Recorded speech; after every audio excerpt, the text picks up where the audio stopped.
Dalam rangka pencegahan pemberantasan penyalahgunaan narkoba dan peredaran gelap narkoba di wilayah hukum Polda Daerah Istimewa Yogyakarta, Ditres Narkoba Polda DIY telah melaksanakan operasi narkoba dengan sandi Narkoba Progo 2022 di seluruh wilayah hukum Polda DIY. Operasi tersebut berlangsung selama 14 hari yang dimulai pada 27 Juni hingga 10 Juli 2022.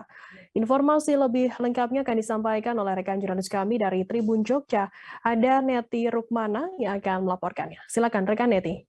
Baik, terima kasih Firda. Iya, Tribuners benar dalam rangka pencegahan pemberantasan penyalahgunaan dan peredaran gelap narkoba di wilayah hukum Kepolisian Daerah Istimewa Yogyakarta atau Polda DIY, di mana Direktorat Reserse Narkoba Polda DIY telah melaksanakan operasi narkoba dengan sandi Narkoba Progo 2022 yang digelar tepatnya di seluruh wilayah hukum Polda DIY. Dalam penyelenggaraan operasi tersebut memang berlangsung selama 14 hari atau dimulai pada 27 Juni hingga 10 Juli 2022.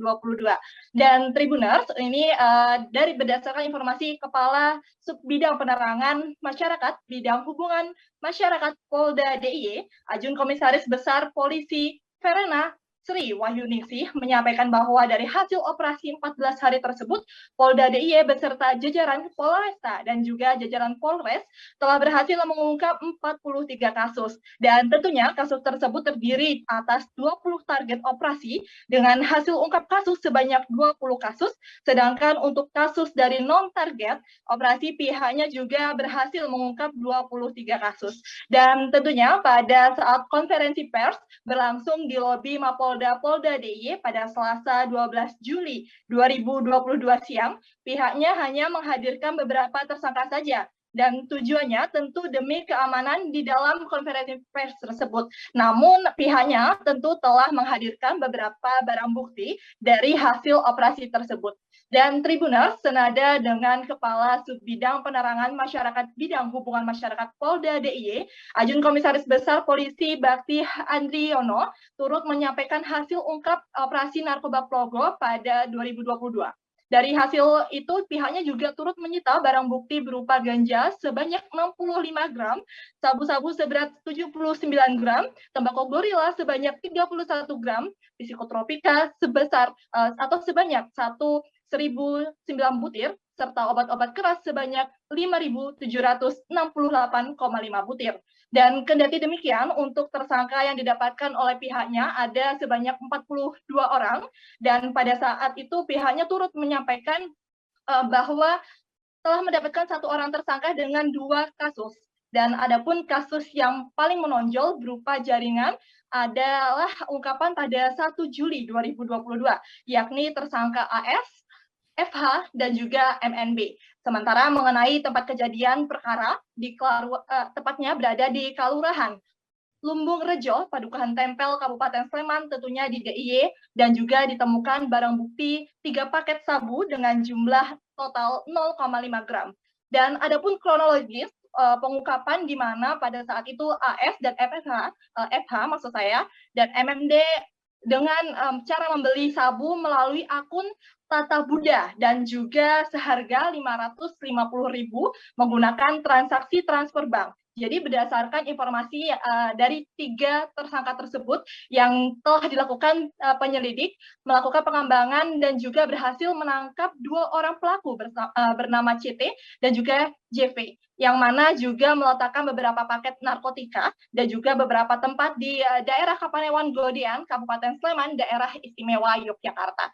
Dan tentunya dari 2 pelaku tersebut berhasil disita barang bukti berupa 2 paket sabu dan juga dengan jumlah total 1 gram 4 paket tembakau gorila dengan jumlah total 4 gram. Dan saat ini barang bukti tersebut masih dalam proses uji laboratoris di Lab 4 Semarang, yang mana kemudian kasus yang ditemukan selanjutnya adalah pengungkapan sabu di Kabupaten Sleman dengan tersangka RAR dan juga FDH. Dan juga Tribuners, mengenai TKP tersebut berada di Winong, Boyolali, Jawa Tengah, dan didapatkan kembali barang bukti berupa 8 paket sabu dengan total berat 62,38 gram. Selanjutnya ada 2 kasus yang kembali dikembangkan dan pada akhir minggu ini yang juga didapatkan sebanyak 2 tersangka dengan barang bukti 3 paket sabu dan juga terdapat 4 paket gorila. Kemudian terdapat 3 tersangka kembali dengan paket sabu sebanyak 17 dan pil psikotropika sebanyak 170 butir. Dan mengenai pengembangan terakhir, nanti hasil dari operasi tersebut akan terus dikembangkan kembali oleh pihak yang bersangkutan maksud kami, dan juga dikembangkan walaupun operasi telah selesai. Begitu Firda, kembali ke studio maksud saya. Baik, terima kasih rekan jurnalis dari Tribun Jogja atas laporan Anda. Selamat bertugas kembali. Dan Tribuners akan kami tampilkan wawancara dari AKBP Ferinasri Wahyuningsih, Kasubit Penmas Bid Humas Polda DIY, dan juga Wadir Res Narkoba Polda DIY AKBP Bakti Andriono. Berikut liputannya untuk Anda. Untuk pekerjaan gitu ya, karena bisnis narkoba ini memang salah satu bisnis yang menarik, menggiurkan ya, karena untungnya banyak gitu. Tapi sebetulnya kalau melalui website buka itu sih Ya biasa kita sekarang kan karena era teknologi informasi ya, jadi mestinya pakai akun nanti berubah lagi. Itulah salah satu kendala kita ya, karena menggunakan akun di dunia yang bebas itu ya, global tanpa batas, pakai teknologi, jadi termasuk kendala kita dalam mengungkap ya. Jadi itu dimanfaatkan oleh pelaku untuk peredaran, untuk marketingnya, pemasaran. Ya di medsos, sebagai di medsos, yang tatap muka sudah mulai berkurang ya, dia lewat WA atau apa ya, yang biasa lewat akun-akun itu ya, Instagram, WA, kita lewat Telegram gitu ya, Line, Facebook gitu ya. Ya biasanya disamarkan, nanti berubah-ubah nanti itu ya. Pesannya pun pakai ya namanya itu pesan sandi ya, mungkin pakai apa, bahasa redi atau apa gitu ya. Saya kira itu. Silakan kalau mau ke kasat, silakan mau ke kasat itu. mandukan foto itu Pak kita amankan waktu itu BB-nya psikotropika lumayan banyak, sekitar 200 lebih butir. Kemudian kita lakukan pengembangan yang bersangkutan. Begitu kita lakukan pengembangan, ternyata yang bersangkutan juga bisa kita jerat dengan undang-undang kesehatan karena mengedarkan sediaan farmasi. Ada BB lagi, BB baru lagi, kasus baru. Sekitar 2000. Jadi untuk ya barang bukti baru dan sekitar 2000-an butir ya rindu. Terima kasih sudah nonton. Jangan lupa like, subscribe, dan share ya.